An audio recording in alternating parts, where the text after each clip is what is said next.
नमस्कार।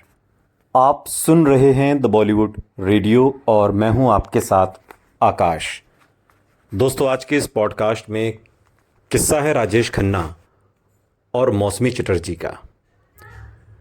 हिंदी सिनेमा के पहले सुपरस्टार राजेश खन्ना और अपनी सादगी, चुलबुलेपन और मजबूत अभिनय के लिए पहचानी जाने वाली मौसमी चटर्जी के बीच का रिश्ता केवल ऑन स्क्रीन केमिस्ट्री तक सीमित नहीं था, बल्कि इसके पीछे कई दिलचस्प, जटिल और कभी-कभी विवादास्पद किस्से भी जुड़े हैं। 1970 के दशक में जब राजेश खन्ना का स्टारडम अपने चरम पर था, उनकी हर फिल्म सिल्वर या गोल्डन जुबली मना रही थी, वहीं मौसमी चटर्जी भी एक ऐसी अभिनेत्री के रूप में उभर रही थी जो पारंपरिक नायिका की छवि से अलग, स्वाभाविक और जीवंत अभिनय करती थी। दोनों ने साथ में अनुराग, प्रेम बंधन, घर परिवार, भोला भाला और हमशक्ल जैसी फिल्मों में साथ काम किया, जहां उनकी जोड़ी को दर्शकों ने खूब पसंद किया। लेकिन सेट के पीछे उनके समीकरण अक्सर उतने सहज नहीं रहते थे जितने पर्दे पर दिखाई देते थे। मौसमी चटर्जी ने अपने कई इंटरव्यू में, खासतौर पर एक इंटरव्यू में तो उन्होंने खुलकर बताया था कि राजेश खन्ना का स्वभाव बेहद मूडी और कभी कभी अहंकारी हो जाता था। वो अपने स्टारडम को लेकर बहुत सजग रहते थे और सेट पर उनका व्यवहार इस बात पर निर्भर करता था कि उनका मूड कैसा है। कई बार वो मजाक करते करते ऐसी बातें कह जाते थे जो सामने वाले को असहज कर देती थी। और इसी सिलसिले में सबसे चर्चित घटना वो है जिसने उनके रिश्ते को लगभग खत्म कर दिया। उस समय मौसमी चटर्जी प्रेग्नेंट थीं और इंडस्ट्री में उनके और विनोद मेहरा के लिंकअप की अफवाहें भी उड़ रही थीं, जबकि वो पहले से ही जयंत मुखर्जी के साथ शादीशुदा थीं। बताया जाता है कि एक दिन सेट पर या किसी बातचीत के दौरान राजेश खन्ना ने बेहद आपत्तिजनक लहजे में उनसे पूछ लिया कि यह बच्चा तुम्हारे पति का है या फिर विनोद मेहरा का। यह टिप्पणी न केवल व्यक्तिगत थी, बल्कि उस दौर में सामाजिक मानकों के हिसाब से भी बेहद असंवेदनशील मानी गई।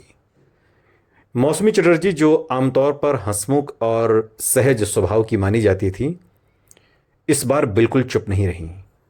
उन्होंने तुरंत पलटवार करते हुए उतनी ही तीखी भाषा में जवाब दिया, डिंपल कपाड़िया की बेटियां आपकी हैं या फिर ऋषि कपूर की।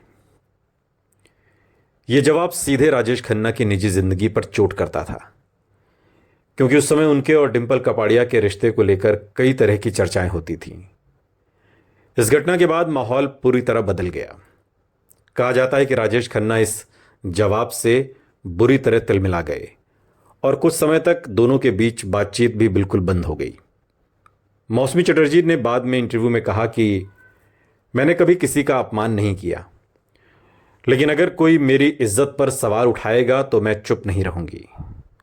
उन्होंने यह भी संकेत दिया कि राजेश खन्ना के साथ काम करना कई बार मुश्किल हो जाता था, क्योंकि उनका व्यवहार अप्रत्याशित रहता था।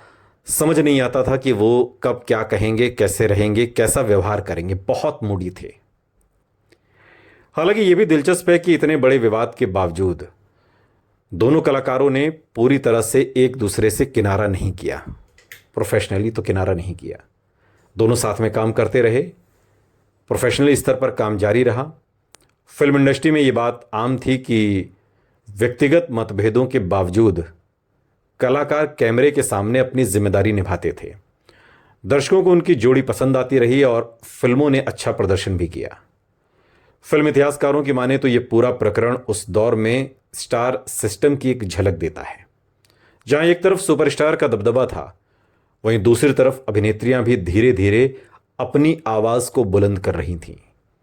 मौसमी चटर्जी का यह जवाब केवल एक व्यक्तिगत प्रतिक्रिया नहीं था, बल्कि यह उस समय की महिला कलाकारों के आत्मसम्मान और आत्मविश्वास का प्रतीक भी था। खैर, फाइनली राजेश खन्ना और मौसमी चटर्जी का रिश्ता एक जटिल मिश्रण था। पेशेवर सम्मान, व्यक्तिगत टकराव और समय के साथ दूरी बना लेना। यह किस्सा आज इसलिए भी याद किया जाता है क्योंकि इसमें एक सुपरस्टार के अहंकार के सामने एक अभिनेत्री ने बिना डरे अपनी बात रखी और ये दिखाया कि बॉलीवुड की चमक दमक के पीछे भी इंसानी भावनाएं, टकराव और आत्मसम्मान की लड़ाई किस तरीके से जारी रहती है। सुनते रहिए द बॉलीवुड रेडियो, सुनता है सारा इंडिया।